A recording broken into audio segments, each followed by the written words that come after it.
Now at 5, tens of thousands of Hoosiers have already received the first dose of the coronavirus vaccine. The state outlines what's next in the rollout plan.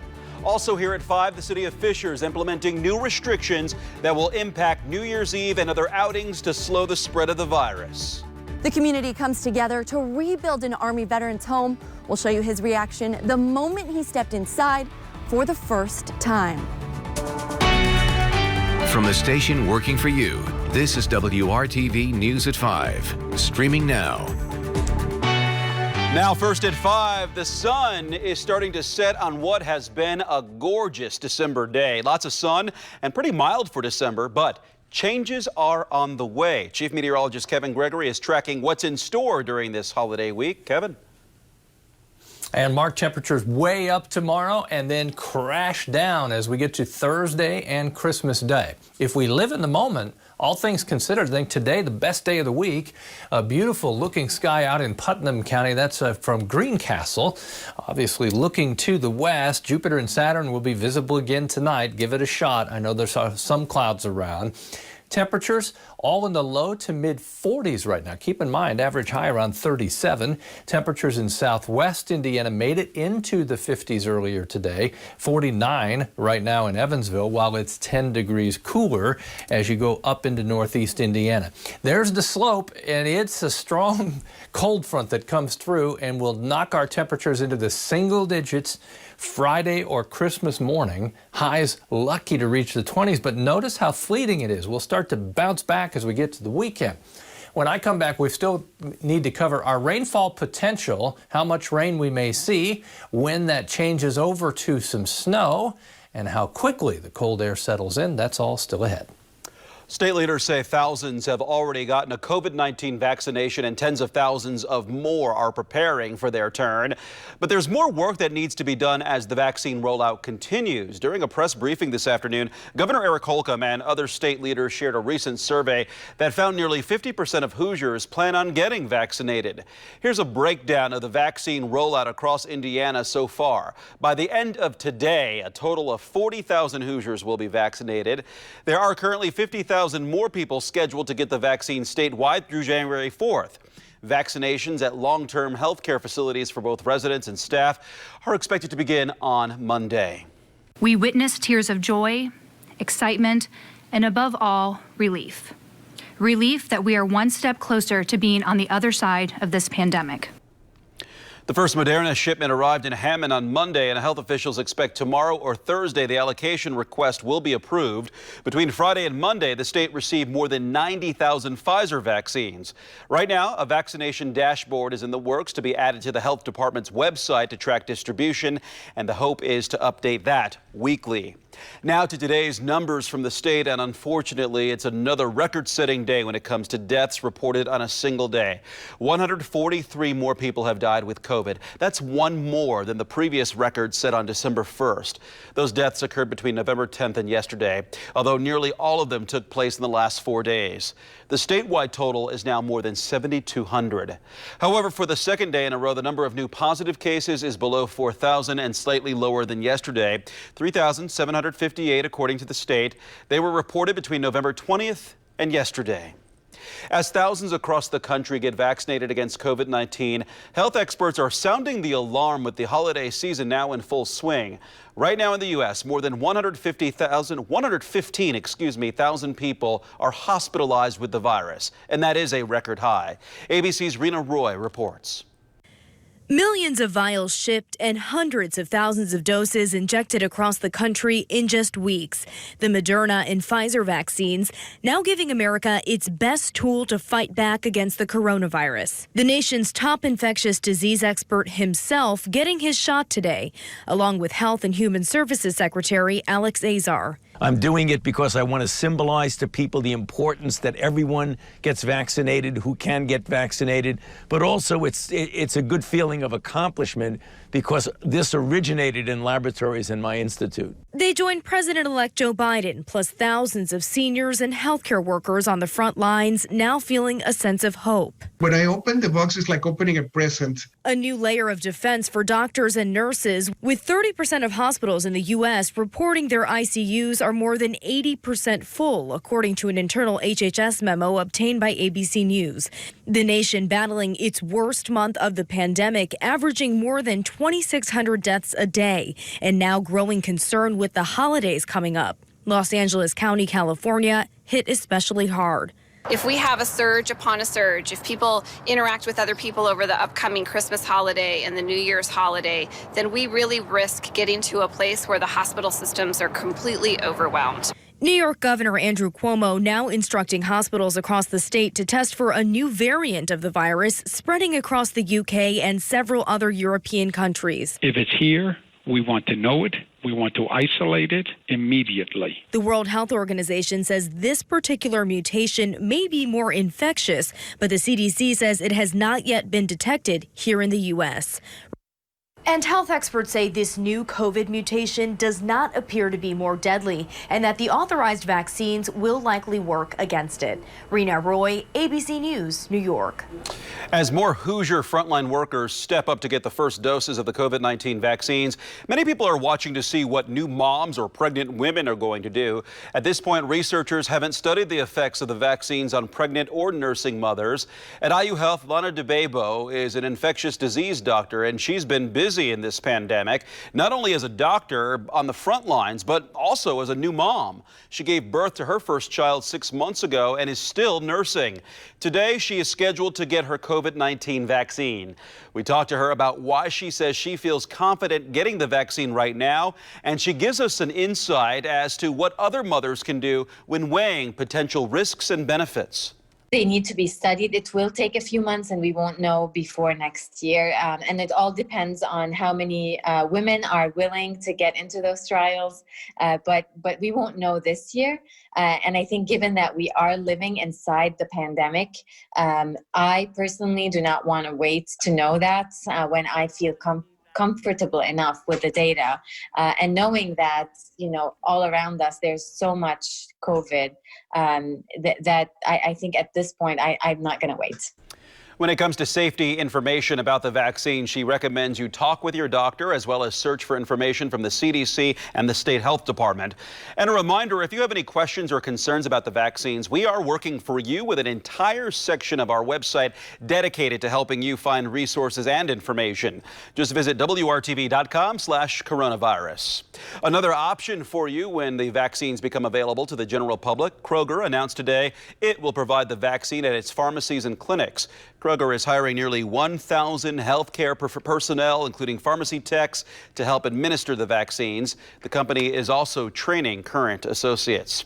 The city of Fishers today announced new restrictions aimed at limiting holiday gatherings, especially New Year's Eve parties at bars and restaurants. The Fishers Health Department announced today, starting on Christmas Day, bars, restaurants, and clubs in Fishers must close for in-person service at 10 p.m. each night. The rules will stay in place until January 8th. The city says it has seen an increase in coronavirus cases this month and is trying to stop the spread that could be caused by public gatherings around the holidays. Still ahead on WRTV, a new four-legged addition to local police force isn't meant to help catch criminals, but he does play a vital role in helping keep the community safe.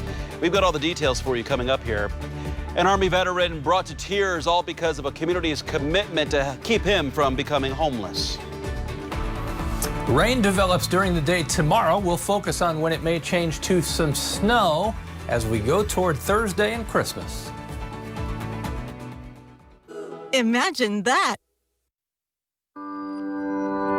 Hi, I am Sergeant Christian Elliott, and I am a part of the United States Army Marksmanship Unit in Fort Benning, Georgia. I am from Greenwood, Indiana, and I would like to wish everyone a Merry Christmas. And thank you to all the service members who have answered the call of duty, especially those who are away from home this holiday season. As we continue our focus on veterans, here's a story to brighten your day. An Army veteran in Muncie has a brand new place to call home tonight. The community came together to rebuild his house after the health department almost condemned it earlier this year. WRTV's Megan Sanctorum was there as they showed it to him for the first time today. Well, John, this is everybody. And everybody, this is John. You ready to walk into your brand new home, buddy? This is the moment John Holliday got to see his brand new home. Overcome with tears of joy, the 77-year-old veteran walked inside his new 2-bedroom house, complete with furniture, Christmas decorations, and special touches like this Army plaque on the wall. Holliday was close to being homeless just months ago when the health department threatened to condemn his former house on this lot, saying it had no power, running water, or sewage. The Delaware County Veterans Affairs officer teamed up with students at the Muncie Area Career Center, as well as local contractors and organizations all across the country to get the funding and manpower needed to rebuild it. It's so wonderful, and I'm thankful from the bottom of my heart. Everybody done this for this one person, you know. There's so many I think deserve it more than I do. But Nathan said, you guys want to do it, you know. And I know I wasn't an outgoing hero in Vietnam. I just done my job over there to keep my head down so I could come back alive, you know. Holliday served in Vietnam from 1965 to 1967. He earned a Combat Infantry Badge and Vietnam Campaign Medal. Today, he was able to reunite with family members and spend time in his new house. Working for you, Megan Sanctorum, WRTV. So great to see there. Organizers hope to eventually start a foundation and be able to help other veterans across the state. We'll have much more information about that on our website at WRTV.com. Love seeing the smile on his face when he walked into his new place there, Kevin. That really warms your heart. Yes, and I'm sure what a great feeling for all those who worked on the home for him as well. Good all the way around. Sunshine on my shoulder, how about that? And what a great day today. Probably the best day of the week when you put all the pieces of the puzzle together to get outside and take a bike ride, for example. When you factor in tomorrow's wind, it won't be as pleasant to ride a bike, even though temperatures will be warmer. The winds will gust to 40. They've been relatively calm during the day today. In progress, setting sun. That will set the stage for temperatures tonight to drop into the 30s, but it won't be that cold. We'll stay above freezing in many spots. I want to show you this, thanks to Larry Lawrence. If you missed the Jupiter and Saturn conjunction last night, we bring it to you right now. Larry Lawrence with this picture, dead center. You can see Jupiter and Saturn there. Jupiter just a little bit brighter. Step outside this evening, they're still together. They're just not as close. Hopefully the clouds are not in your way. 47, a current temperature in Sullivan. Temperatures in the eastern portion of the state, a little cooler, Connorsville, and right at about 40 degrees in Wayne County around Richmond. Steady temperatures tonight. The wind will increase, especially as we get later tonight through the overnight. Start gusting over 20 miles per hour, and we'll see more clouds toward morning as well. All of that ahead of the big changes that come within the next 36 hours. Look at how quickly temperatures take off tomorrow. In the upper 40s by noon, the wind will be strong out of the south. That will transport the warmer air and more moisture. Showers develop late afternoon. Flurries around and much colder Thursday, Christmas Day, only about 21 for the high. There's your wind howling out of the south tomorrow. Will gust to 40 miles per hour, if not stronger. In a few spots, especially in northern portions of the state. There are your very unusual December temperatures, a full 15 to 20 degrees above average for this time of year. Rainfall potential, generally 1/4 inch from Indy northwest, maybe a 1/2 inch or a little more areas to the south and east. Now, some of that moisture will be transitioning from rain to some snow. There we are at 7 tomorrow evening. By 11, the front passes through. Colder air starts to catch the moisture. See that little burst of snow overnight into Thursday morning? Then it sweeps off to the east, and the colder air progressively continues to flow into the state. I think our high temperature will be during the morning hours Thursday, then gradually fall through the day. 10 in Indianapolis Friday morning, but outlying areas will be around 8 or 9 degrees. That doesn't last long, though. Coldest day by far is Christmas Day, and then back to 38 Saturday, back into the low 40s on Sunday. We snap back. Can't keep us down. Mark? Snap back. All right, thanks, Kevin, for that. Only on WRTV, an effort to help people with mental health illnesses and keep them out of jail. It's a project 2 years in the making, and as WRTV's Rafael Sanchez reports, the Franklin Police Department has beefed up its police force with 2 additions it believes will help people in crisis. This Australian Labradoodle may be cute, but it's his command to show compassion and care that makes him a valued addition to the Franklin Police Department. Benny the therapy dog will assist in tackling mental health issues. I kind of see myself as being able to bridge that connection between the police officers and actually getting the folks the services that they need. Benny, nice. Good boy. That's a good boy. Karen Schaefer is the trained expert.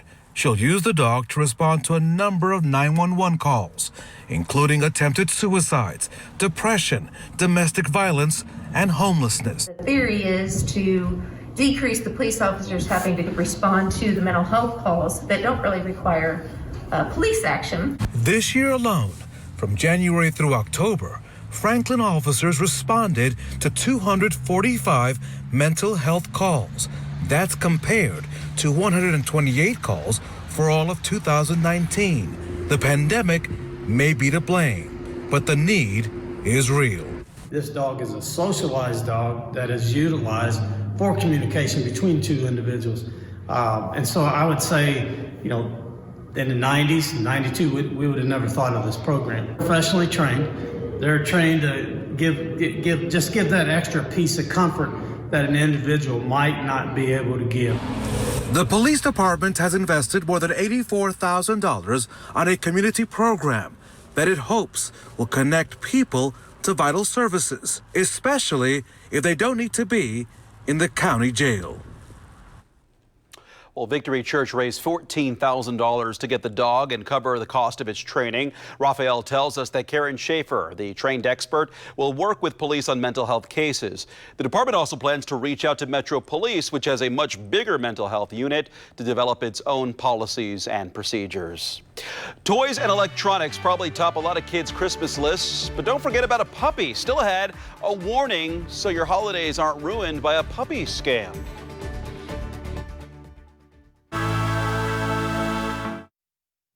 Well, hundreds of local families will be getting a holiday puppy this year, but others will end up empty-handed and disappointed, ripped off by a puppy scam. Consumer reporter John Matarese has a holiday week warning so you don't waste your money. Looking for a pandemic puppy or a New Year's puppy? Well, we have a warning that cute little pup you find online may be a scam to steal your heart and your money. Penny Lloyd wanted to buy her kids a Yorkshire Terrier puppy, a Yorkie, this Christmas. It was for a Christmas gift. She found an ad on Facebook offering discount puppies. I seen this advertisement on Facebook. I opened up the app and looked at it, and it said, you know, Yorkies for sale, half price, originally $1,400, on sale for $700. So she messaged the seller. I never got any response. Good thing she never heard back. There's a good chance it was a scammer who would have asked for a deposit, as one did to Joe Standridge last year. She wired $400 via Western Union to a website, now gone, called bestminischnauzers.com. That was the end of the seller and her puppy dreams. Called him, couldn't get through. That was the end of the communications. You know, the puppy scam's been around for about 5 years, but the Better Business Bureau says this year it's getting worse and worse because so many people want either a pandemic puppy or a holiday puppy. So it's very easy for scammers to steal videos and pictures of pets from the internet. Sarah Kemmer of the Better Business Bureau says photos of real puppies get reposted at counterfeit websites. But the pups are always out of town, and the seller will ask for hundreds of dollars for shipping and insurance. So what can you do? She says ask for video of the seller with the pup. Ask the breeder to do a video call using Zoom, FaceTime, and you can see if them, along with that pet, is actually real. Chances are Penny's Yorkshire seller would have refused. The best way to avoid a puppy scam, shop local breeders or adopt a dog from a shelter so you don't waste your money. I'm John Matarese, WRTV. Square peg, round hole. Sometimes you have to find the right fit for a problem at hand. All new at 6 p.m. here. How one central Indiana city is devoting resources to better response for people who need help. And an old scam with a new twist, but the outcome is the same, using emotion and love to get you to part with your hard-earned money. Next at 5:30, the warning to keep you from becoming a victim.